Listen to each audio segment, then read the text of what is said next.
Hi hello, welcome to PSC tricks with Ammu. അപ്പോൾ ഇന്ന് ഭരണഘടനാ ഭേദഗതിയുടെ റിവിഷനുമായിട്ടാണ് കേട്ടോ ഞാൻ വന്നിരിക്കുന്നത്. ഞാനിപ്പോൾ ഈ ഭരണഘടന ഭാഗമാണ് കേട്ടോ നോക്കിക്കൊണ്ടിരിക്കുന്നത്. അപ്പോൾ ഭരണഘടനാ ഭേദഗതി റിവിഷനാണ് ഇന്ന് ഞാൻ ക്ലാസ്സിൽ കൊണ്ടുവന്നിരിക്കുന്നത്. അപ്പോൾ നമുക്ക് ക്ലാസ്സിലേക്ക് പോവാം.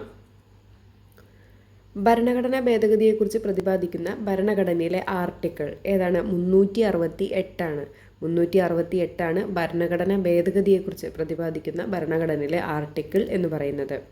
ഭരണഘടന ഭേദഗതി ചെയ്യാൻ അധികാരമുള്ളത് ആർക്കാണ്? പാർലമെൻറ്റിന് മാത്രമേ ഉള്ളൂ ഭരണഘടന ഭേദഗതി ചെയ്യാൻ അധികാരം കേട്ടോ.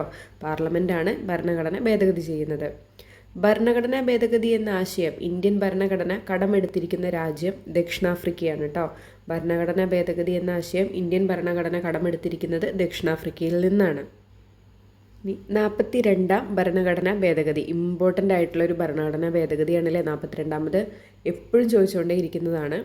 ആ സമയത്തെ പ്രധാനമന്ത്രി ആരായിരുന്നു? ഇന്ദിരാഗാന്ധി ആയിരുന്നു. രാഷ്ട്രപതി ഫക്രുദ്ദീൻ അലി അഹമ്മദ് ആയിരുന്നു കേട്ടോ. 42ാം ഭേദഗതി നടക്കുമ്പോൾ 1976 പ്രധാനമന്ത്രി ആരായിരുന്നു? ഇന്ദിരാഗാന്ധി ആയിരുന്നു. രാഷ്ട്രപതി ഫക്രുദ്ദീൻ അലി അഹമ്മദ് ആയിരുന്നു. മിനി കോൺസ്റ്റിറ്റ്യൂഷൻ എന്നറിയപ്പെടുന്ന ഭരണഘടനാ ഭേദഗതിയാണ് 42. 1976 42ാം ഭേദഗതി ചെറു ഭരണഘടന അല്ലെങ്കിൽ മിനി കോൺസ്റ്റിറ്റ്യൂഷൻ എന്നാണ് അറിയപ്പെടുന്നത്.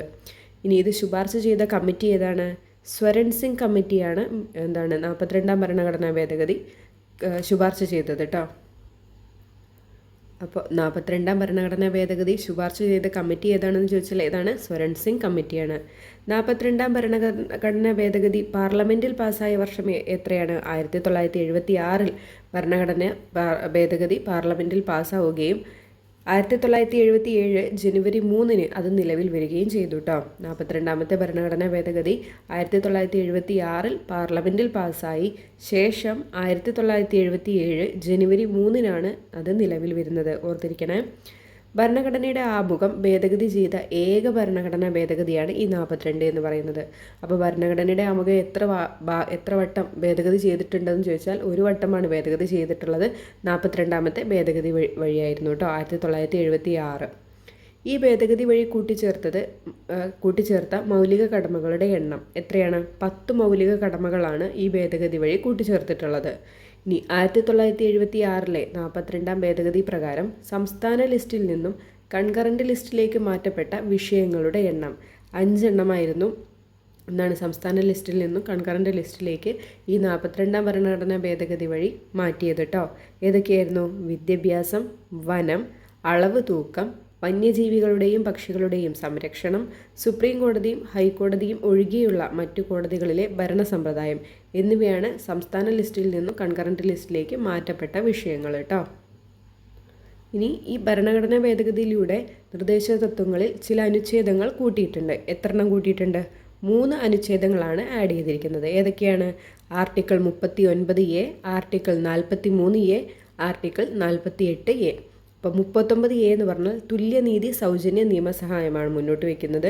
43A ആണെങ്കിൽ വ്യവസായങ്ങളുടെ നടത്തിപ്പിൽ തൊഴിലാളികളുടെ പങ്കാളിത്തം. 48A വനങ്ങളും വന്യജീവികളും. ഇത് നമ്മൾ നിർദ്ദേശക തത്വങ്ങൾ പഠിക്കുമ്പോൾ പഠിക്കുന്നതാണ് അല്ലേ. അപ്പോൾ ഇത് 42ാം ഭരണഘടനാ ഭേദഗതിയിലൂടെയാണ് കേട്ടോ കൂട്ടിച്ചേർത്തിരിക്കുന്നത്. ഈ 3 അനുച്ഛേദങ്ങൾ ഏതൊക്കെയാണ്? 39A, 43A, 48A. ഇതിനോടനുബന്ധിച്ച് ആമുഖത്തിൽ കുറച്ച് മാറ്റങ്ങളൊക്കെ വന്നിട്ടുണ്ട്. എന്താണെന്ന് നമുക്ക് നോക്കാം. പരമാധികാര ജനാധിപത്യ റിപ്പബ്ലിക് എന്നതിന് പകരം എന്തായി? പരമാധികാര സ്ഥിതി സമത്വ മതേതരത്വ ജനാധിപത്യ റിപ്പബ്ലിക് എന്നായിട്ട് മാറി. രാഷ്ട്രത്തിൻ്റെ ഐക്യവും എന്ന പദത്തിന് പകരം രാഷ്ട്രത്തിൻ്റെ ഐക്യവും അഖണ്ഡതയും എന്നാക്കി മാറ്റുകയും ചെയ്തു. ഇനി 42ാം ഭരണഘടനാ ഭേദഗതി മുന്നോട്ട് വെച്ചിട്ടുള്ള കുറച്ച് ആശയങ്ങളുണ്ട്. വളരെയധികം ഇമ്പോർട്ടൻ്റ് ആണ്. നമുക്കതൊന്ന് നോക്കാം. ലോകസഭയുടെയും സംസ്ഥാന നിയമനിർമ്മാണ സഭയുടെയും കാലാവധി 5 വർഷത്തിൽ നിന്ന് 6 വർഷമായി ഉയർത്തിയ ഭരണഘടനാ ഭേദഗതിയായിരുന്നു 42 എന്ന് പറയുന്നത്. ലോകസഭയുടെയും സംസ്ഥാന നിയമനിർമ്മാണ സഭയുടെയും കാലാവധി 5 വർഷത്തിൽ നിന്ന് 6 വർഷമാക്കി ഉയർത്തുകയുണ്ടായി. ഇന്ത്യയിൽ ഒരു ഭാഗത്ത് മാത്രമായിട്ട് അടിയന്തരാവസ്ഥ പ്രഖ്യാപിക്കുവാനുള്ള അധികാരം രാഷ്ട്രപതിക്ക് നൽകിയ ഭരണഘടനാ ഭേദഗതിയായിരുന്നു ഇത്. ഇന്ത്യയിൽ ഒരു ഭാഗത്ത് മാത്രമായിട്ട് രാഷ്ട്രപതിക്ക് അടിയന്തരാവസ്ഥ പ്രഖ്യാപിക്കാനുള്ള ഒരു അധികാരവും കൊടുത്ത ഭരണഘടനാ ഭേദഗതിയായിരുന്നു. സുപ്രീം കോടതിയുടെയും ഹൈക്കോടതിയുടെയൊക്കെ അധികാരങ്ങൾ വെട്ടിക്കുറച്ച ഭരണഘടനാ ഭേദഗതി കൂടിയായിരുന്നു ഇത്. മാർഗനിർദ്ദേശങ്ങളുടെ അടിസ്ഥാനത്തിൽ നിർമ്മിച്ച നിയമങ്ങൾ കോടതികൾക്ക് മൗലികാവകാശങ്ങളുടെ ലംഘനത്തിൻ്റെ അടിസ്ഥാനത്തിൽ അസാധുവായിട്ട് പ്രഖ്യാപിക്കാൻ കഴിയില്ല എന്ന് പ്രസ്താവിച്ച ഭരണഘടനാ ഭേദഗതിയാണ് 42 എന്ന് പറയുന്നത്. ഇപ്പോൾ മാർഗനിർദ്ദേശങ്ങളുടെ അടിസ്ഥാനത്തിൽ നിയമങ്ങളൊക്കെ നിർമ്മിച്ചിട്ടുണ്ടാകും. അതെന്ത് ചെയ്യാണ്? മൗലികാവകാശങ്ങളുടെ ലംഘനത്തിൻ്റെ അടിസ്ഥാനത്തിൽ അസാധുവായിട്ട് പ്രഖ്യാപിക്കാൻ കോടതികൾക്ക് കഴിയില്ല എന്ന് പ്രസ്താവിച്ച ഭരണഘടനാ ഭേദഗതിയായിരുന്നു 42ാമത്തെ ഭരണഘടനാ ഭേദഗതി. മന്ത്രിസഭയുടെ ഉപദേശമനുസരിച്ച് മാത്രമേ രാഷ്ട്രപതിക്ക് പ്രവർത്തിക്കാൻ കഴിയൂ എന്ന് വ്യവസ്ഥ ചെയ്യുന്ന ഭരണഘടനാ ഭേദഗതി കൂടിയായിരുന്നു 42 എന്ന് പറയുന്നത്. അപ്പോൾ ഇത് മുന്നോട്ട് വെച്ചിരിക്കുന്ന ഇത്രയും ആശയങ്ങൾ, ഇത് കൊണ്ടുവന്ന 42ാമത്തെ ഭരണഘടനാ ഭേദഗതിയിലൂടെ കൊണ്ടുവന്ന ഇത്രയും ആശയങ്ങൾ വളരെ ഇമ്പോർട്ടൻ്റ് ആണ് കേട്ടോ. 5 വർഷത്തിൽ നിന്ന് 6 വർഷമായിട്ട് എന്ത് ചെയ്തു? ലോകസഭയുടെയും സംസ്ഥാന നിയമനിർമ്മാണ സഭയുടെയും കാലാവധി ഉയർത്തി. പിന്നെന്താണ്? ഇന്ത്യയിലെ ഒരു ഭാഗത്ത് മാത്രമായിട്ട് രാഷ്ട്രപതിക്ക് അടിയന്തരാവസ്ഥ പ്രഖ്യാപിക്കാനുള്ള അധികാരം നൽകി. പിന്നെന്താണ്? സുപ്രീം കോടതിയുടെയും ഹൈക്കോടതിയുടെയും അധികാരങ്ങളൊക്കെ എന്ത് ചെയ്തു? വെട്ടിക്കുറയ്ക്കാൻ കഴിഞ്ഞു. പിന്നെന്താണ്? നമ്മുടെ മാർഗനിർദ്ദേശങ്ങൾ അനുസരിച്ചിട്ട് നിർമ്മിച്ച നിയമങ്ങൾ മൗലികാവകാശങ്ങളുടെ ലംഘിക്കുന്ന അടിസ്ഥാനത്തിൽ അസാധുവായിട്ട് പ്രഖ്യാപിക്കാൻ കഴിയില്ല എന്ന് കോടതികൾക്ക് കഴിയില്ല എന്ന് പ്രസ്താവിച്ച ഭരണഘടനാ ഭേദഗതി കൂടിയായിരുന്നു ഇത്. പിന്നെന്താണ്? നമ്മുടെ രാഷ്ട്രപതിക്ക് മന്ത്രിസഭയുടെ ഉപദേശമനുസരിച്ച് മാത്രമേ പ്രവർത്തിക്കാൻ കഴിയൂ എന്നുകൂടെ ഈ 42ാമത്തെ ഭരണഘടനാ ഭേദഗതി വ്യവസ്ഥ ചെയ്യുകയുണ്ടായി. അപ്പോൾ ഇത്രയും ഇമ്പോർട്ടൻ്റ് ആണ്. നിങ്ങളൊരു ചെറിയ നോട്ട് തയ്യാറാക്കിയിട്ട് പഠിക്കുക തന്നെ വേണേ.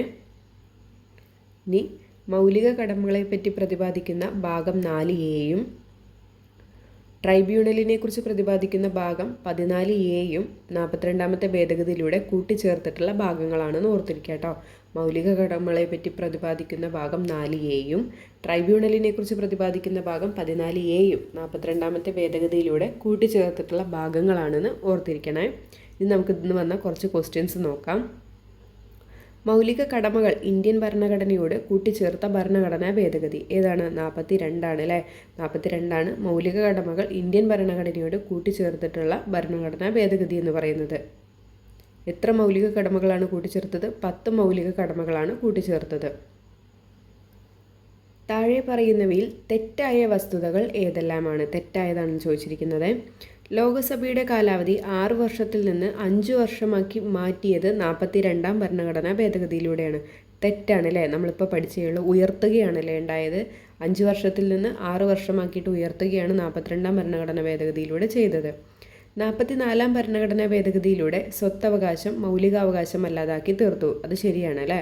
42ാം ഭരണഘടനാ ഭേദഗതിയിലൂടെ മൗലിക കടമകൾ കൂട്ടിച്ചേർത്തിട്ടുണ്ടായിരുന്നു. പിന്നെന്താണ്? 42ാം ഭരണഘടനാ ഭേദഗതി ചെറുഭരണഘടന എന്ന പേരിൽ അറിയപ്പെടുന്നു. അപ്പോൾ ഇതിൽ തെറ്റായിട്ടുള്ളത് ഏതാണ്? ഒന്ന് മാത്രമാണ് തെറ്റായിട്ടുള്ളത്. ഏതു ഭരണഘടനാ ഭേദഗതിയെയാണ് ചെറുഭരണഘടന എന്ന് വിളിക്കുന്നത്? ഏതാണ്? 42ാം ഭരണഘടനാ ഭേദഗതിയെയാണ് മിനി കോൺസ്റ്റിറ്റ്യൂഷൻ അഥവാ ചെറുഭരണഘടന എന്ന് വിളിക്കുന്നത് അല്ലേ? നമ്മളിപ്പോൾ പഠിച്ചതേ ഉള്ളൂ. അപ്പോൾ ഇങ്ങനെ തന്നെയാണ് കേട്ടോ മിക്കതും ക്വസ്റ്റ്യൻസ് ഒക്കെ വന്നു കണ്ടിട്ടുള്ളത്. ഇങ്ങനെ ഡയറക്റ്റ് ആയിട്ട് തന്നെയാണ് ക്വസ്റ്റ്യൻസ് വന്നു കണ്ടിട്ടുള്ളത്. ഇനി നമുക്ക് 44ാം ഭരണഘടനാ ഭേദഗതിയിലേക്ക് പോവാം. 44ാം ഭരണഘടനാ ഭേദഗതി വരുന്ന സമയത്ത് ആരായിരുന്നു പ്രധാനമന്ത്രി? മൊറാർജി ദേശായി ആയിരുന്നു പ്രധാനമന്ത്രി. രാഷ്ട്രപതി പദവി അലങ്കരിച്ചിരുന്നത് നീലം സഞ്ജീവ് റെഡ്ഡി ആയിരുന്നു. പ്രധാനമന്ത്രി മൊറാർജി ദേശായി, രാഷ്ട്രപതി നീലം സഞ്ജീവ് റെഡ്ഡി ആയിരുന്നു. ഇനി 44ാം ഭരണഘടനാ ഭേദഗതി പാർലമെൻറ്റിൽ പാസ്സായ വർഷം എപ്പോഴാണ്? 1978 44ാം ഭരണഘടനാ ഭേദഗതി പാർലമെൻറ്റിൽ പാസ്സാകുന്നത് കേട്ടോ. 78 നിലവിൽ വന്നതോ? 79 ഏപ്രിൽ 30 44ാം ഭരണഘടനാ ഭേദഗതി നിലവിൽ വരുന്നത് കേട്ടോ. പാർലമെൻറ്റിൽ പാസ്സായത് പഠിച്ചിരിക്കണേ 78 സ്വത്തവകാശത്തെ മൗലികാവകാശങ്ങളിൽ നിന്നും നീക്കം ചെയ്ത ഭരണഘടനാ ഭേദഗതിയാണ് 44 എന്ന് പറയുന്നതിൽ. അപ്പോൾ ഇത് ഒരുപാട് ക്വസ്റ്റ്യൻ പേപ്പറിൽ റിപ്പീറ്റ് ആയിട്ട് വന്ന ക്വസ്റ്റ്യൻ ആണ് അല്ലേ? എല്ലാവർക്കും അറിയുന്ന ഒരു കാര്യമാണത് അല്ലേ? സ്വത്തവകാശത്തെ മൗലികാവകാശങ്ങളിൽ നിന്നും നീക്കം ചെയ്യുന്ന ഭരണഘടനാ ഭേദഗതി ഏതാണ്? 44. സ്വത്തവകാശത്തെ 44ാം ഭരണഘടനാ ഭേദഗതി പ്രകാരം ഭരണഘടനയിൽ കൂട്ടിച്ചേർത്തത് ഏത് ഭാഗത്തിലാണ്? 12ാമത്തെ ഭാഗത്തിലാണ് സ്വത്തവകാശത്തെ 44ാം ഭരണഘടനാ ഭേദഗതി പ്രകാരം ഭരണഘടനയിൽ ആഡ് ചെയ്തിരിക്കുന്നത്. 12ാമത്തെ ഭാഗത്തിൽ. ഭരണഘടനാ ഭേദഗതി പ്രകാരം ഭരണഘടനയിൽ കൂട്ടിച്ചേർത്ത വകുപ്പ് ഏതാണ്? ആർട്ടിക്കിൾ 300A ആയിരുന്നു. ഭരണഘടനാ ഭേദഗതി പ്രകാരം ഭരണഘടനയിൽ കൂട്ടിച്ചേർത്ത ആർട്ടിക്കിൾ ഏതായിരുന്നു? 300A. ലോകസഭയുടെയും സംസ്ഥാന നിയമനിർമ്മാണ സഭയുടെയും കാലാവധി 6 വർഷത്തിൽ നിന്ന് എന്ത് ചെയ്തു 5 വർഷമാക്കിയിട്ട് താഴ്ത്തിയ ഭരണഘടനാ ഭേദഗതിയാണ് 44-ാമത്തെ ഭരണഘടനാ ഭേദഗതി. ഉയർത്തിയത് 42-ാമത്തെ ഭരണഘടനാ ഭേദഗതിയായിരുന്നു. താഴ്ത്തിയത് ഏതാണ്? 44-ാമത്തെ ഭരണഘടനാ ഭേദഗതി. 6-ൽ നിന്ന് വീണ്ടും എന്ത് തന്നെയാക്കി 5 വർഷമാക്കിയിട്ട് മാറ്റുകയാണ് ഉണ്ടായത്. ആർട്ടിക്കിൾ 352-നുള്ളിൽ ക്യാബിനറ്റ് എന്ന പദം ഉൾപ്പെടുത്തിയ ഭരണഘടനാ ഭേദഗതി ഏത് എന്ന് ചോദിച്ചാൽ ഏതാണ്? 44-ാമത്തെ ഭരണഘടനാ ഭേദഗതിയാണ്. ആർട്ടിക്കിൾ 352-നുള്ളിൽ ക്യാബിനറ്റ് എന്ന പദം ഉൾപ്പെടുത്തി. സുപ്രീം കോടതിയുടെയും ഹൈക്കോടതിയുടെയും അധികാരങ്ങൾ വീണ്ടും എന്ത് ചെയ്തു? പുനഃസ്ഥാപിച്ച ഭരണഘടനാ ഭേദഗതിയാണ് 44 എന്ന് പറയുന്നത്. 42-ാമത്തെ ഭേദഗതിയിൽ എന്ത് ചെയ്തു? വെട്ടിക്കുറയ്ക്കുകയാണ് ഉണ്ടായത്. പക്ഷേ 44-ാമത്തെ ഭരണഘടനാ ഭേദഗതി വന്നതോടുകൂടി എന്തായി? അവയുടെ സുപ്രീം കോടതിയുടെയും ഹൈക്കോടതിയും അധികാരങ്ങളൊക്കെ എന്ത് ചെയ്തു? വീണ്ടും പുനഃസ്ഥാപിക്കുകയാണ് ഉണ്ടായത്. മന്ത്രിസഭയുടെ രേഖാമൂലമുള്ള ശുപാർശയിൽ മാത്രം ദേശീയ അടിയന്തരാവസ്ഥ പ്രഖ്യാപിക്കാൻ രാഷ്ട്രപതിയെ നിർബന്ധിതനാക്കിയ ഭരണഘടനാ ഭേദഗതിയാണ് 44-ാമത്തെ കേട്ടോ. മന്ത്രിസഭയുടെ രേഖാമൂലമുള്ള ശുപാർശയിൽ മാത്രമേ രാഷ്ട്രപതിക്ക് ദേശീയ അടിയന്തരാവസ്ഥ പ്രഖ്യാപിക്കാൻ കഴിയുകയുള്ളൂ എന്ന് വ്യവസ്ഥ ചെയ്യുകയും ചെയ്തു.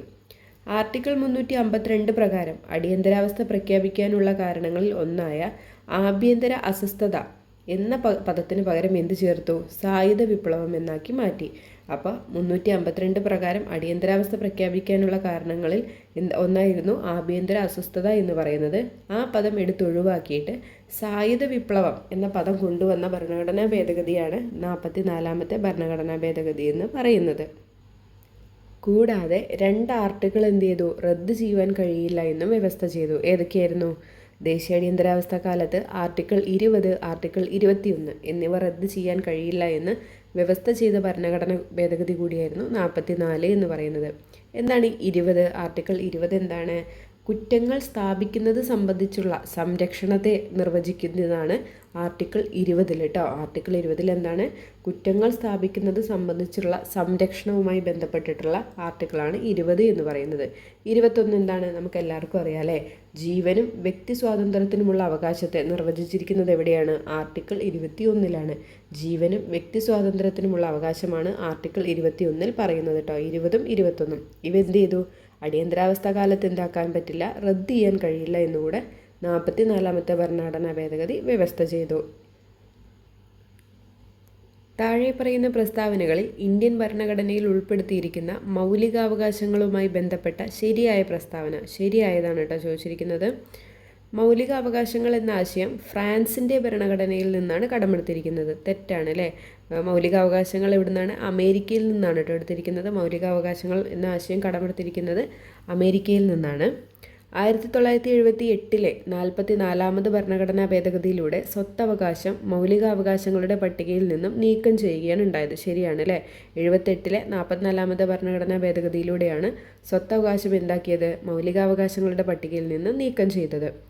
നിലവിൽ ഇന്ത്യൻ ഭരണഘടന 7 മൗലികാവകാശങ്ങൾ ഉറപ്പു നൽകുന്നു. ഇല്ല, നിലവിൽ 6 മൗലികാവകാശങ്ങൾ മാത്രമാണ് ഇന്ത്യൻ ഭരണഘടന ഉറപ്പു നൽകുന്നത് കേട്ടോ. സ്വത്തവകാശം എടുത്തൊഴിവാക്കി ഇപ്പം നിലവിൽ എത്രണ്ണേയുള്ളൂ? 6 മൗലികാവകാശങ്ങളാണ് ഭരണഘടന ഉറപ്പു നൽകുന്നത് കേട്ടോ. അപ്പോൾ ഇതിൽ ശരിയായത് ഏതാണ്? ഓപ്ഷൻ ബി ആണ്, 2 മാത്രം എന്നുള്ളതാണ് കേട്ടോ. ഭരണഘടനാ ഭേദഗതി വഴി സ്വത്തവകാശത്തെ മൗലികാവകാശങ്ങളുടെ പട്ടികയിൽ നിന്നും നീക്കം ചെയ്ത വർഷം എത്രയാണ്? 1978-ലാണ് സ്വത്തവകാശത്തെ മൗലികാവകാശങ്ങളുടെ പട്ടികയിൽ നിന്നും നീക്കം ചെയ്യുന്നത്. സ്വത്തവകാശത്തെ മൗലികാവകാശങ്ങളുടെ പട്ടികയിൽ നിന്നും ഒഴിവാക്കിയ ഭരണഘടനാ ഭേദഗതി ഏതാണ് ചോദിച്ചിരിക്കുന്നത്? 42 അല്ലേ? സ്വത്തവകാശത്തെ മൗലികാവകാശങ്ങളുടെ പട്ടികയിൽ നിന്നും ഒഴിവാക്കിയ ഭരണഘടനാ ഭേദഗതി ഏതാണ്? 44 ഓർത്തിരിക്കുക. ഇനി നമുക്ക് നോക്കാം 1985-ലെ 52-ാമത് അമെൻമെൻറ്റ് എന്ന് പറയുന്നത്. 52-ാം ഭരണഘടനാ ഭേദഗതി 1985. ആ സമയത്തെ പ്രധാനമന്ത്രി ആരായിരുന്നു? രാജീവ് ഗാന്ധി ആയിരുന്നു. രാഷ്ട്രപതി ഗ്യാനി സെയിൽ സിംഗ് ആയിരുന്നു കേട്ടോ. ഗ്യാനി സെയിൽ സിംഗും രാജീവ് ഗാന്ധി ആയിരുന്നു പ്രധാനമന്ത്രിയും രാഷ്ട്രപതി എന്ന് പറയുന്നത്. ഈ 52-ാം ഭരണഘടനാ ഭേദഗതിയുടെ ഉദ്ദേശം എന്തായിരുന്നു? രാഷ്ട്രീയ കക്ഷിമാറ്റം നിയന്ത്രിക്കുക, ഭരണസ്ഥിരത ഉറപ്പുവരുത്തുക എന്നുള്ളതായിരുന്നു കേട്ടോ. രാഷ്ട്രീയ കക്ഷിമാറ്റം നിയന്ത്രിക്കുക, ഭരണസ്ഥിരത ഉറപ്പാക്കുക എന്നുള്ളതായിരുന്നു. കൂറുമാറ്റ നിരോധന നിയമം നിലവിൽ വന്നത് 52-ാം ഭരണഘടനാ ഭേദഗതിയിലൂടെയാണ്. കൂറുമാറ്റ നിരോധന നിയമം നിലവിൽ വന്നത് 52-ാം ഭരണഘടനാ ഭേദഗതിയിലൂടെയാണ്. ഇന്ത്യൻ ഭരണഘടനയിൽ 10ാം പട്ടിക കൂട്ടിച്ചേർത്തതും 52ാം ഭരണഘടനാ ഭേദഗതിയിലൂടെയാണെന്ന് ഓർത്തിരിക്കുക കേട്ടോ. കൂറുമാറ്റ നിരോധന നിയമം 10ാം പട്ടിക 52ാമത്തെ ഭരണഘടനാ ഭേദഗതിയുമായിട്ട് ബന്ധപ്പെട്ടിരിക്കുന്നു. നിലവിൽ വന്നത് എന്താണ്? 1985. ഒരു MP അല്ലെങ്കിൽ ഒരു MLA തിരഞ്ഞെടുക്കപ്പെട്ട രാഷ്ട്രീയ പാർട്ടി വിട്ടാൽ അല്ലെങ്കിൽ പാർട്ടി നിർദ്ദേശങ്ങൾ ലംഘിച്ച് വോട്ട് ചെയ്യുകയാണെങ്കിൽ അംഗത്വം നഷ്ടപ്പെടും. ഇതാണ് കൂറുമാറ്റം എന്ന് പറയുന്നത് കേട്ടോ. സിമ്പിളായിട്ട് പറയുകയാണെങ്കിൽ ഇപ്പോൾ ഒരാൾ ജനപ്രതിനിധിയായിട്ട് നമ്മുടെ പാർലമെൻറ്റിലോ സംസ്ഥാന നിയമസഭയിലോ തിരഞ്ഞെടുക്കപ്പെട്ടതിന് ശേഷം അയാൾ തിരഞ്ഞെടുപ്പിൽ മത്സരിച്ചിട്ട് ജയിച്ചു. അപ്പോൾ ആ പാർട്ടി ജയിച്ച പാർട്ടിയുടെ വ്യവസ്ഥയ്ക്കെതിരെ അയാൾ പ്രവർത്തിക്കുകയാണ്. അപ്പോഴാണ് അയാൾ അയോഗ്യനാക്കപ്പെടുന്നത്. ഇതിനെയാണ് കൂറുമാറ്റം എന്ന് പറയുന്നത് കേട്ടോ. ഇത് ഒഴിവാക്കാൻ വേണ്ടിയിട്ട് വന്നിട്ടുള്ള കക്ഷിമാറ്റം നിയന്ത്രിക്കാൻ വേണ്ടിയിട്ട് വന്നിട്ടുള്ള ഭരണഘടനാ ഭേദഗതിയായിരുന്നു 52ാം ഭരണഘടനാ ഭേദഗതി എന്ന് പറയുന്നത് കേട്ടോ. ഇനി ഇവിടെ ഓർത്തിരിക്കേണ്ട ഇമ്പോർട്ടൻ്റ് ആയിട്ടുള്ള വേറൊരു കാര്യമാണ്, രാജ്യസഭാ അംഗങ്ങളുമായിട്ട് ബന്ധപ്പെട്ട കക്ഷിമാറ്റ കേസുകളിലാണെങ്കിൽ രാജ്യസഭാ ചെയർമാനായിരിക്കും തീരുമാനമെടുക്കുന്നത് കേട്ടോ. രാജ്യസഭാ അംഗങ്ങളുമായി ബന്ധപ്പെട്ട കക്ഷിമാറ്റ കേസുകളിലാണെങ്കിൽ രാജ്യസഭാ ചെയർമാനായിരിക്കും തീരുമാനങ്ങളെല്ലാം എടുക്കുന്നത്. ഇനി ലോകസഭ അല്ലെങ്കിൽ നിയമസഭാ അംഗങ്ങളുമായിട്ട് ബന്ധപ്പെട്ട കക്ഷിമാറ്റ കേസുകളാണെങ്കിലോ സ്പീക്കറായിരിക്കും തീരുമാനം എടുക്കുന്നത് കേട്ടോ. അപ്പോൾ ഈ 2 പോയിൻ്റ് ഈ 52ാമത്തെ ഭരണഘടനാ ഭേദഗതിയുമായിട്ട് ഓർത്തിരിക്കണേ. ഇനി നമുക്ക് 73ാമത്തെ, അതായത് 1992 73ാമത്തെ ഭരണഘടനാ ഭേദഗതിയിലേക്ക് പോവാം. ആരൊക്കെയായിരുന്നു പ്രധാനമന്ത്രി? PV നരസിംഹറാവുവും രാഷ്ട്രപതി ആരായിരുന്നു? ശങ്കർ ദയാൽ ശർമ്മയുമായിരുന്നു. പ്രധാനമന്ത്രി PV നരസിംഹറാവു, രാഷ്ട്രപതി ശങ്കർ ദയാൽ ശർമ്മയുമായിരുന്നു കേട്ടോ. ഇവിടെ ഇമ്പോർട്ടൻ്റ് ആയിട്ടുള്ളൊരു പോയിന്റ് എന്ന് പറഞ്ഞാൽ പഞ്ചായത്തി രാജ് സംവിധാനത്തിന് ഭരണഘടനാപരമായ അംഗീകാരം നൽകിയ അമെൻമെൻ്റ് ഏതാണ്? 73ാമത്തെയാണ്. പഞ്ചായത്തി രാജ് സംവിധാനത്തിന് ഭരണഘടനാപരമായിട്ടുള്ള അംഗീകാരം നൽകിയത് 73ാം ഭരണഘടനാ ഭേദഗതിയാണ്. പഞ്ചായത്തി രാജുമായി ബന്ധപ്പെട്ട ഭാഗം 9 ഭരണഘടനയിൽ ഉൾപ്പെടുത്തുകയും ചെയ്തു. പിന്നെന്തായി? 11ാമത്തെ പട്ടിക കൂട്ടിച്ചേർക്കുകയും ചെയ്തു. ഇത് 3ഉം ഇമ്പോർട്ടൻ്റ് പോയിൻ്റാണ്. പഞ്ചായത്തി രാജ് സംവിധാനത്തിന് ഭരണഘടനാപരമായിട്ടുള്ള അംഗീകാരം നൽകുകയും കൂടാതെ ഇതുമായിട്ട് ബന്ധപ്പെട്ടിട്ടുള്ള ഭാഗം 9 ഭരണഘടനയിൽ ഉൾപ്പെടുത്തി. കൂടാതെ 11ാമത്തെ പട്ടിക കൂട്ടിച്ചേർത്തതും 73ാം ഭരണഘടനാ ഭേദഗതിയിലൂടെയാണ് കേട്ടോ. ഓർത്തിരിക്കണേ. നമുക്ക് 73ഉം 74ഉം ഡീറ്റെയിൽ ആയിട്ട് പഠിക്കേണ്ടതുണ്ട്. ഞാൻ ഉടനടി ക്ലാസ് ഇടാം കേട്ടോ. ഞാനിപ്പോൾ ഈ ഭാഗമാണ് നോക്കിക്കൊണ്ടിരിക്കുന്നത്. അപ്പോൾ ഞാൻ പോകുന്നതിനനുസരിച്ചിട്ട് ഞാൻ വീഡിയോസ് ഇടാം കേട്ടോ. അപ്പോൾ ഇവിടെ ഈ 3 കാര്യങ്ങൾ ഓർത്തിരിക്കുക. ഈ 74ാം ഭരണഘടനാ ഭേദഗതി സമയത്തും പ്രധാനമന്ത്രി PV നരസിംഹറാവുവും രാഷ്ട്രപതി ശങ്കർ ദയാൽ ശർമ്മയുമായിരുന്നു കേട്ടോ. 1992 ഭരണഘടനയിൽ 12ാം പട്ടിക കൂട്ടിച്ചേർത്തു. ഇന്ത്യൻ ഭരണഘടനയിൽ നഗരപാലിക നിയമം ഭാഗം 9A പ്രകാരം ഭരണഘടനയിൽ കൂട്ടിച്ചേർക്കുകയും ചെയ്തു കേട്ടോ. ഇവിടെ ഇമ്പോർട്ടൻ്റ് ആയിട്ടുള്ള പോയിന്റ് എന്ന് പറഞ്ഞാൽ 12ാമത്തെ പട്ടിക കൂട്ടിച്ചേർത്തതാണ് കേട്ടോ. പിന്നെ നഗരപാലിക നിയമം ഇത് ഉൾപ്പെട്ടിരിക്കുന്നത് പട്ടിക ഏതാണ്? 12ാം പട്ടികയാണ് കേട്ടോ. നഗരപാലിക നിയമം ഉൾപ്പെട്ടിരിക്കുന്ന പട്ടിക 12ാം പട്ടികയാണ്. അപ്പോൾ നമുക്ക് ഈ പഞ്ചായത്തി രാജും നഗരപാലികയും നമുക്ക് ഡീറ്റെയിൽ ആയിട്ട് പഠിക്കേണ്ടതുണ്ട് കേട്ടോ. അപ്പോൾ പഞ്ചായത്തി രാജ് ട്രെൻഡിങ് ആയിട്ടുള്ള ടോപ്പിക്കാണ്. ഇതിങ്ങനെ സ്റ്റേറ്റ്മെൻറ്റ് ടൈപ്പിൽ പോയിക്കൊണ്ടിരിക്കുന്നുണ്ട്. അപ്പോൾ 73ാം ഭേദഗതിയിലൂടെ കൂട്ടിച്ചേർക്കപ്പെട്ട ഭാഗം ഏതായിരുന്നു? 73ാം ഭേദഗതിയിലൂടെ കൂട്ടിച്ചേർക്കപ്പെട്ട ഭാഗം 9ാം ഭാഗമായിരുന്നു അല്ലേ? ഭാഗം 9 കൂട്ടിച്ചേർക്കപ്പെട്ടത്. പിന്നെന്താണ്? ആ 73ാം ഭേദഗതിയിലൂടെ ചേർക്കപ്പെട്ട പട്ടിക ചോദിച്ചാലോ 11ാം പട്ടികയായിരുന്നു കൂട്ടിച്ചേർക്കപ്പെട്ടത്. ഇനി 74ാം ഭേദഗതിയിലൂടെ കൂട്ടിച്ചേർക്കപ്പെട്ട ഭാഗം ഏതാണ്? 9A പട്ടിക എത്രയാണ്? 12ാമത്തെ പട്ടികയുമാണ് 74ാം ഭരണഘടനാ ഭേദഗതി വഴി കൂട്ടിച്ചേർത്തത് കേട്ടോ. ഇത്രയും കാര്യങ്ങളൊന്ന് ഓർത്തിരിക്കണം. 86ാം ഭരണഘടനാ ഭേദഗതി 2002 86ാം ഭരണഘടനാ ഭേദഗതി. ആ സമയത്തെ പ്രധാനമന്ത്രി ആരായിരുന്നു? AB വാജ്പേയി ആയിരുന്നു. പ്രസിഡൻറ്റോ APJ അബ്ദുൽ കലാമുമായിരുന്നു കേട്ടോ. ഓർത്തിരിക്കണേ. ആ സമയത്തെ പ്രധാനമന്ത്രി AP വാജ്പേയിയും പിന്നെ രാഷ്ട്രപതി ആരായിരുന്നു? APJ അബ്ദുൽ കലാമുമായിരുന്നു. ഇനി ഈ 86ാം ഭേദഗതി പ്രകാരം ഭരണഘടനയിൽ 3 ഭാഗങ്ങളിൽ അനുച്ഛേദങ്ങളിൽ മാറ്റമുണ്ടായിട്ടുണ്ട്. ഏതൊക്കെയാണ്? മൗലികാവകാശങ്ങൾ എന്ന ഭാഗവും മാർഗനിർദ്ദേശങ്ങൾ എന്ന ഭാഗവും മൗലിക കടമകൾ എന്ന ഭാഗത്തിലുമാണ് അതിലെ അനുച്ഛേദങ്ങളിലാണ് മാറ്റമുണ്ടായിട്ടുള്ളത് കേട്ടോ. 86ാം ഭരണഘടനാ ഭേദഗതി പ്രകാരം മൗലികാവകാശങ്ങൾ, മാർഗനിർദ്ദേശക തത്വങ്ങൾ, മൗലിക കടമകൾ എന്നീ ഭാഗങ്ങളിലെ അനുച്ഛേദങ്ങളിൽ മാറ്റമുണ്ടായിട്ടുണ്ട്. നമുക്ക് എന്തൊക്കെയാണെന്ന് നോക്കാം. മൗലികാവകാശങ്ങൾ ഭാഗം ഏതാണ്? ഭാഗം 3 മൗലികാവകാശമുള്ളത് ഭാഗം 3 അതിലെ ആർട്ടിക്കിൾ 21A ആണ് കൂട്ടിച്ചേർത്തത്. ആർട്ടിക്കിൾ ഏതാണ് കൂട്ടിച്ചേർത്തത്? ആർട്ടിക്കിൾ 21A ആണ് കൂട്ടിച്ചേർത്തത്. അത് പ്രകാരം എന്താണ്? 6 വയസ്സ് മുതൽ 14 വയസ്സ് വരെയുള്ള കുട്ടികളുടെ സൗജന്യവും നിർബന്ധിതവുമായ വിദ്യാഭ്യാസം എന്താക്കി? മൗലിക അവകാശമാക്കിയിട്ട് മാറ്റുകയാണ് ഉണ്ടായത് കേട്ടോ. ആർട്ടിക്കിൾ 21A പ്രകാരം 6 വയസ്സ് മുതൽ 14 വയസ്സ് വരെയുള്ള കുട്ടികളുടെ സൗജന്യവും നിർബന്ധിതവുമായിട്ടുള്ള വിദ്യാഭ്യാസം മൗലിക അവകാശമാക്കിയിട്ട് മാറ്റുകയാണ് ഉണ്ടായത്. 21A കേട്ടോ. മൗലികാവകാശങ്ങൾ ഭാഗം 3 എന്താണ്? അതിലെ ആർട്ടിക്കിൾ കൂട്ടിച്ചേർത്തു, 21A കൂട്ടിച്ചേർത്തു. പിന്നെന്താണ്? അതാണ് 6 വയസ്സ് മുതൽ 14 വയസ്സ് വരെയുള്ള കുട്ടികളുടെ സൗജന്യവും നിർബന്ധിതവുമായ വിദ്യാഭ്യാസം മൗലിക അവകാശമാക്കി മാറ്റിയത്. ഇനി മാർഗനിർദ്ദേശക തത്വങ്ങൾ ഏത് ഭാഗമാണ്? ഭാഗം 4 മാർഗനിർദ്ദേശക തത്വങ്ങൾ ഉൾക്കൊള്ളിച്ചിരിക്കുന്നത്. അതിലെ ആർട്ടിക്കിൾ 45 ഭേദഗതി വരുത്തിയിട്ടുള്ളത്. മാർഗനിർദ്ദേശക തത്വങ്ങളിലെ ആർട്ടിക്കിൾ 45 ഭേദഗതി വരുത്തിയത്. എന്തായിരുന്നു? ഈ 45 പ്രകാരം 6 വയസ്സ് മുതൽ താഴെയുള്ള കുട്ടികൾക്ക് സംരക്ഷണവും വിദ്യാഭ്യാസവും നൽകണമെന്ന് അനുശാസിക്കുന്നു. ആർട്ടിക്കിൾ 45 പ്രകാരം എന്താണ്? 6 വയസ്സിൽ താഴെയുള്ള കുട്ടികൾക്ക് സംരക്ഷണവും വിദ്യാഭ്യാസവും നൽകണമെന്നാണ് അനുശാസിക്കുന്നത്. ഇനി മൗലിക കടമകളോ? ഭാഗം 4A ഉൾക്കൊള്ളിച്ചിരിക്കുന്നത്. അതിലെ ആർട്ടിക്കിൾ 51A ഭേദഗതി വരുത്തിയത്. എന്തായിരുന്നു? 11ാമതായി ഒരു മൗലിക കടമ കൂടി ചേർത്തു. എന്തായിരുന്നു അത്? 6 വയസ്സിനും 14 വയസ്സിനും ഇടയിലുള്ള കുട്ടികൾക്ക് എന്താണ്? വിദ്യാഭ്യാസത്തിനുള്ള സാഹചര്യം ഒരുക്കുക എന്നതായിരുന്നു വന്നിട്ടുള്ള മാറ്റം വരുത്തിയത് കേട്ടോ. അപ്പോൾ മൗലിക കടമകളിലെ ആർട്ടിക്കിൾ 51A മാറ്റം വരുത്തി എന്ത് ചേർത്തു? 11ാമതായിട്ടൊരു മൗലിക കടമ കൂടി ചേർത്തു. അതെന്തായിരുന്നു? 6 വയസ്സിനും 14 വയസ്സിനും ഇടയിലുള്ള കുട്ടികൾക്ക് എന്താണ്? വിദ്യാഭ്യാസത്തിനുള്ള സാഹചര്യം ഒരുക്കുക എന്നതായിരുന്നു. അപ്പോൾ ഇത്രയാണ് കേട്ടോ ഈ 2002 ഭരണഘടനാ ഭേദഗതിയിൽ നോക്കിയിരിക്കേണ്ട വസ്തുതകൾ എന്ന് പറയുന്നത് കേട്ടോ. മൗലികാവകാശങ്ങൾ, മാർഗനിർദ്ദേശക തത്വങ്ങൾ, മൗലിക കടമകൾ എന്നീ ഭാഗങ്ങളിൽ എന്താണ് എന്നീ ഭാഗങ്ങളിലെ അനുച്ഛേദങ്ങളിൽ എന്ത് കൊണ്ടുവന്നിട്ടുണ്ട്? മാറ്റങ്ങൾ ഈ 86 ഭരണഘടനാ ഭേദഗതി കൊണ്ടുവന്നിട്ടുണ്ട്. അപ്പോൾ ഇത്രയും കാര്യങ്ങൾ ഇവിടെ ഓർത്തിരിക്കണേ. ഇനി 2003 91 ഭരണഘടനാ ഭേദഗതി. 2003 91 ഭേദഗതി ഇത് നിലവിൽ വരുമ്പോഴും എന്തു തന്നെയായിരുന്നു? പ്രധാനമന്ത്രി AB വാജ്പേയിയും രാഷ്ട്രപതി APJ അബ്ദുൽ കലാമും ആയിരുന്നു കേട്ടോ. കൂറുമാറ്റ നിരോധന നിയമപ്രകാരം അയോഗ്യനാക്കപ്പെടുന്ന MPയോ MLAയോ ആ യോഗ്യതയുടെ കാലാവധി അവസാനിക്കുന്നത് വരെ മന്ത്രിയായി നിയമിക്കാൻ പാടില്ല എന്ന് വ്യവസ്ഥ ചെയ്യുന്ന ഭരണഘടനാ ഭേദഗതിയായിരുന്നു 91 എന്ന് പറയുന്നത് കേട്ടോ.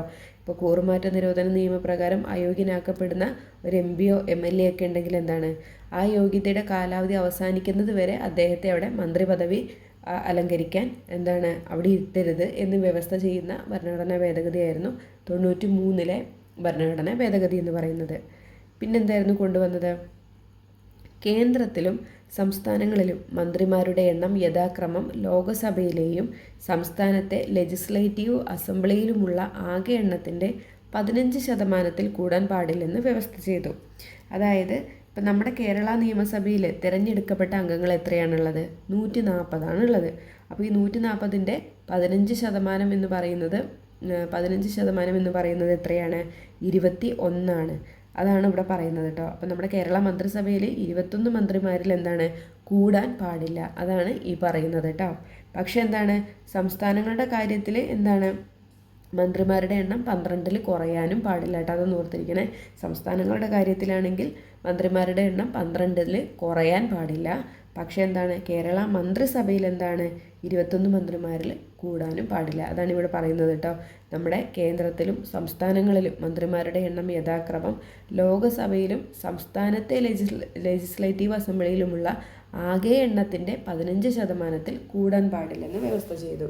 അപ്പോൾ നമ്മുടെ കേരള മന്ത്രിസഭയിലുള്ള മന്ത്രിമാരുടെ എണ്ണം എത്രയാണ്? 21 പേരിൽ കൂടാൻ പാടില്ല എന്നാണ് കേട്ടോ പറയുന്നത്. പക്ഷേ സംസ്ഥാനങ്ങളുടെ കാര്യത്തിൽ എന്താണ്? മന്ത്രിമാരുടെ എണ്ണം 12 കുറയാൻ പാടില്ല എന്നും ഓർത്തിരിക്കണേ. അപ്പോൾ നമ്മുടെ ഈ 93ാമത്തെ ഭരണഘടനാ ഭേദഗതിയിൽ ഇത്രയാണ് കേട്ടോ ഓർത്തിരിക്കേണ്ട കാര്യങ്ങൾ എന്ന് പറയുന്നത്. ഈ കൂറുമാറ്റ നിരോധന നിയമപ്രകാരം അയോഗ്യനാക്കപ്പെടുകയാണെങ്കിൽ എന്താണ്? കാലാവധി അവസാനിക്കുന്നത് വരെ കാത്തു നിൽക്കരുത്. അവരെ മന്ത്രിയായിട്ട് നിയമിക്കാൻ പാടില്ല. കാലാവധി അവസാനിക്കുന്നത് വരെ എന്താണ്, അവരെ മന്ത്രിയായിട്ട് നിയമിക്കാൻ പാടില്ല എന്ന് വ്യവസ്ഥ ചെയ്യുന്നുണ്ട്.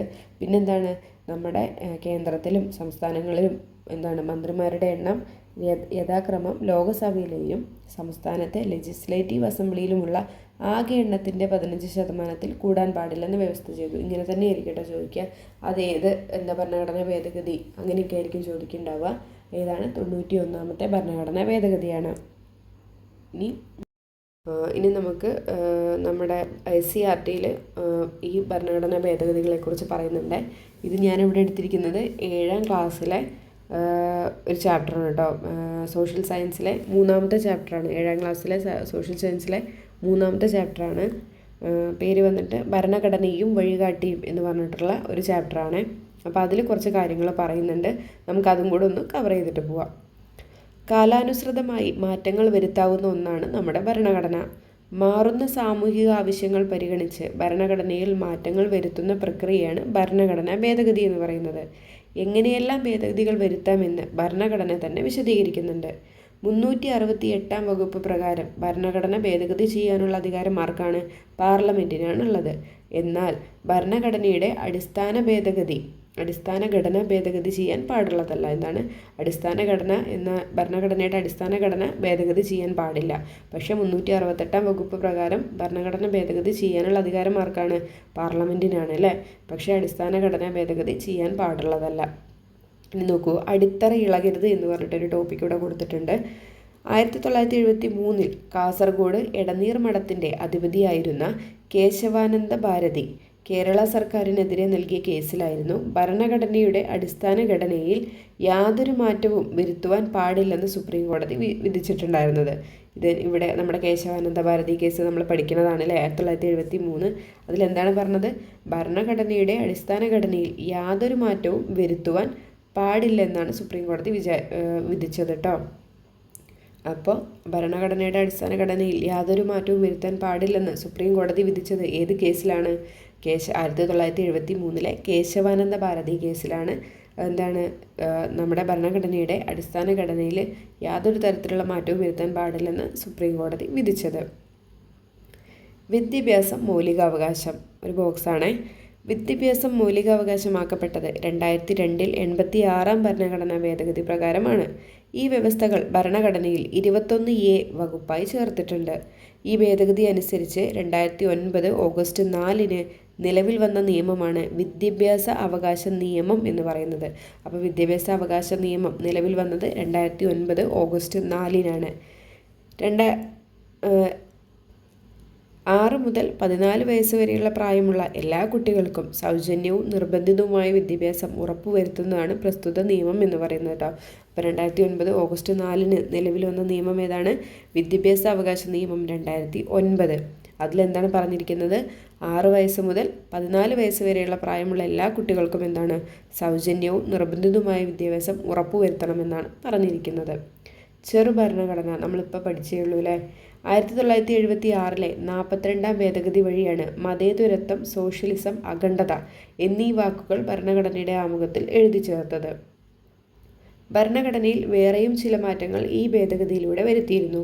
സുപ്രധാനമായ നിരവധി മാറ്റങ്ങൾ വരുത്തിയതിനാൽ ഈ ഭേദഗതിയെ ചെറുഭരണഘടന എന്നാണ് വിളിക്കുന്നത്. ചെറുഭരണഘടന എന്നറിയപ്പെടുന്നത് ഏതാണ്? 42ാം ഭരണഘടനാ ഭേദഗതിയാണ്.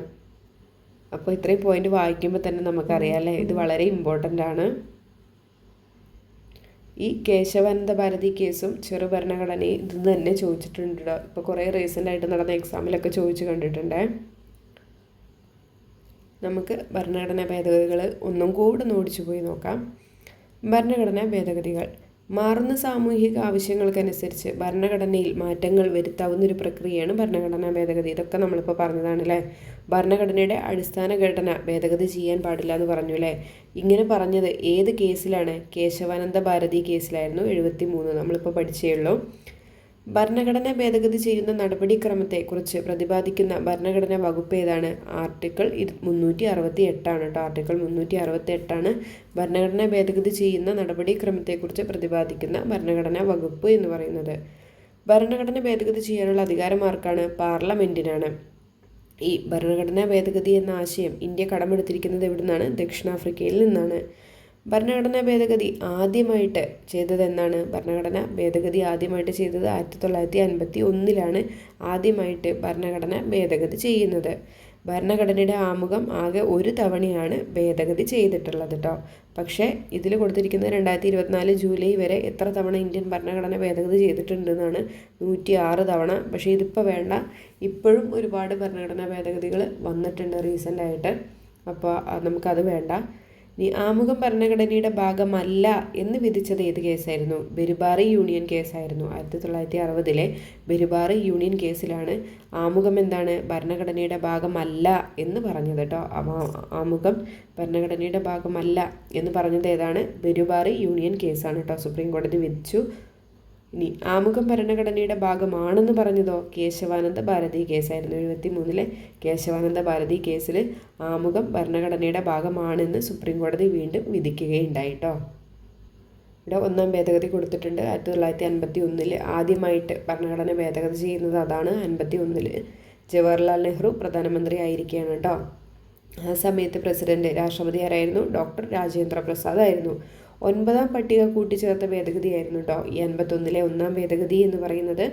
അടിയന്തരാവസ്ഥാ സമയത്ത് അഭിപ്രായ സ്വാതന്ത്ര്യത്തിന് നിയന്ത്രണം ഏർപ്പെടുത്താൻ വ്യവസ്ഥ ചെയ്തിട്ടുള്ള ഭേദഗതി ഏതായിരുന്നു? 51 ഒന്നാം ഭേദഗതിയായിരുന്നു. ഇനി 42ാം ഭരണഘടനാ ഭേദഗതി 1976 സമയത്ത് പ്രധാനമന്ത്രി ഇന്ദിരാഗാന്ധി, രാഷ്ട്രപതി ആരായിരുന്നു? ഫക്രുദ്ദീൻ അലി അഹമ്മദ് ആയിരുന്നു. ചെറുഭരണഘടന എന്നറിയപ്പെട്ടു. പിന്നെന്താണ്? മതേതരത്വം, സോഷ്യലിസം, അഖണ്ഡത എന്നീ 3 വേർഡുകൾ കൂട്ടിച്ചേർത്തു. ഏത് കമ്മിറ്റിയുടെ ശുപാർശ പ്രകാരമാണ് ഭരണഘടന നിലവിൽ വന്നത്? 42ാം ഭരണഘടനാ ഭേദഗതി നിലവിൽ വന്നത് സ്വരൺ സിംഗ് കമ്മിറ്റിയുടെ ശുപാർശ പ്രകാരമായിരുന്നു. ഇനി 44ാം ഭരണഘടനാ ഭേദഗതി 1978 44ാം ഭരണഘടനാ ഭേദഗതി പ്രധാനമന്ത്രി ആരായിരുന്നു? മൊറാർജി ദേശായി ആയിരുന്നു.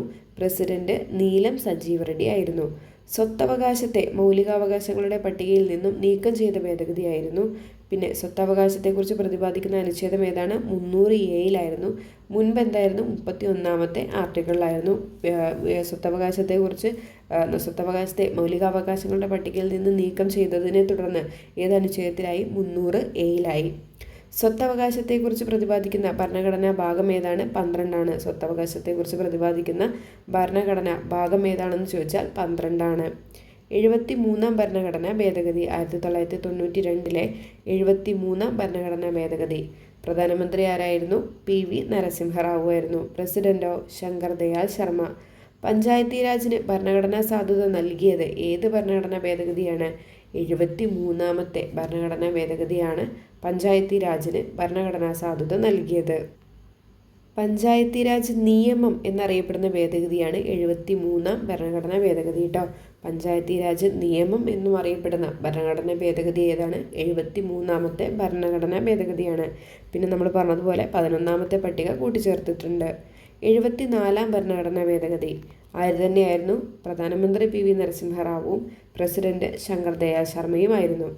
നഗരപാലിക നിയമം എന്നറിയപ്പെടുന്ന ഭരണഘടനാ ഭേദഗതി ഏതാണ്? 74. പഞ്ചായത്തി രാജ് നിയമം എന്നറിയപ്പെടുന്നത് 73. നഗരപാലിക നിയമം എന്നറിയപ്പെടുന്ന ഭരണഘടനാ ഭേദഗതി ഏതാണ്? 74ാമത്തെ ഭരണഘടനാ ഭേദഗതിയാണ്. 12ാം പട്ടിക കൂട്ടിച്ചേർത്തു 74ാം ഭരണഘടനാ ഭേദഗതി പ്രകാരം. 12ാം പട്ടിക 74ാം ഭരണഘടനാ ഭേദഗതി പ്രകാരം കൂട്ടിച്ചേർത്തു. 86ാം ഭരണഘടനാ ഭേദഗതി 2002 86ാം ഭരണഘടനാ ഭേദഗതി സമയത്ത് പ്രധാനമന്ത്രി ആരായിരുന്നു? AP വാജ്പേയി ആയിരുന്നു. പ്രസിഡന്റോ? APJ അബ്ദുൽ കലാം ആയിരുന്നു. വിദ്യാഭ്യാസം മൗലികാവകാശമാക്കിയ ഭരണഘടനാ ഭേദഗതിയായിരുന്നു 86ാം ഭരണഘടനാ ഭേദഗതി. പിന്നെന്താണ്? 86ാം ഭേദഗതി അനുസരിച്ച് 2009 ഓഗസ്റ്റ് 4 എന്താണ്? ഒരു നിയമം നിലവിൽ വന്നു. ഏതായിരുന്നു? വിദ്യാഭ്യാസ അവകാശ നിയമം 2009 എന്ന് പറയുന്നത്. ആ നിയമം അനുസരിച്ചിട്ട് എന്താണ്? 6 മുതൽ 14 വയസ്സ് വരെയുള്ള കുട്ടികൾക്ക് എന്താണ്? സൗജന്യവും നിർബന്ധിതവുമായ വിദ്യാഭ്യാസം ഉറപ്പുവരുത്തുന്ന നിയമമായിരുന്നു വിദ്യാഭ്യാസ അവകാശ നിയമം 2009 എന്ന് പറയുന്നത്.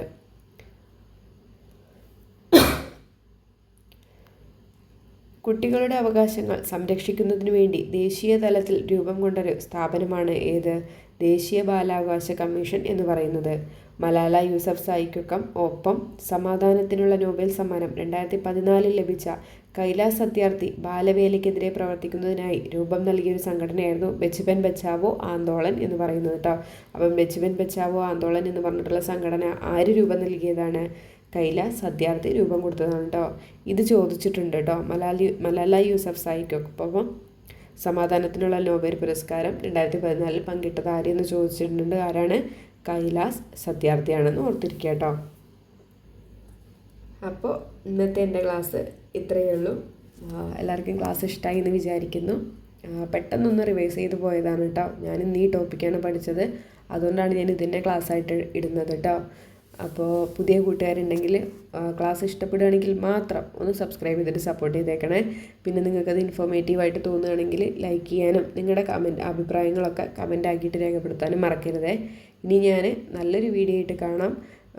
ഈ ഡിസംബർ ലാസ്റ്റ് ആകുമ്പോഴേക്ക് ഒരുവിധപ്പെട്ട എല്ലാതും റിവിഷൻ ചെയ്ത് പോകണം എന്നാണ് കേട്ടോ ഇമ്പോർട്ടൻ്റ് ആയിട്ടുള്ളത്. എല്ലാതും ഒന്നും റിവിഷൻ ചെയ്യാൻ നമ്മളെ കൊണ്ട് ഇപ്പോൾ എന്തായാലും കഴിയില്ല. ഇമ്പോർട്ടൻ്റ് ആയിട്ടുള്ള ഒരുപാട് കാര്യങ്ങൾ, ഒരുപാട് ടോപ്പിക്കുകളുണ്ട്. അതിൽ ഒരുപാട് വാരി വലിച്ച് പഠിക്കാതെ അതൊന്നും സെലക്റ്റീവായിട്ട് നമുക്ക് പഠിച്ചു പോവാം. ഇപ്പോൾ റീസെൻ്റായിട്ട് ഒരുപാട് ടോപ്പിക്ക് ഇങ്ങനെ ചോദിച്ചുകൊണ്ടേ ഇരിക്കുന്നുണ്ട്. നമുക്ക് ആ ഏരിയയാണ് കൂടുതലായിട്ട് പഠിക്കേണ്ടത്. അപ്പോൾ അത് ഞാൻ ഇതുപോലെ റിവിഷൻ ആക്കിയിട്ട് തന്നെ ക്ലാസ് ഇടാം. അപ്പോൾ അത്രയേ ഉള്ളൂ. എല്ലാവരും നന്നായിട്ട് പഠിക്കുക, റിവിഷൻ കൊടുക്കുക. അപ്പോൾ ഇനി പുതിയൊരു വീഡിയോയിൽ കാണാം കേട്ടോ.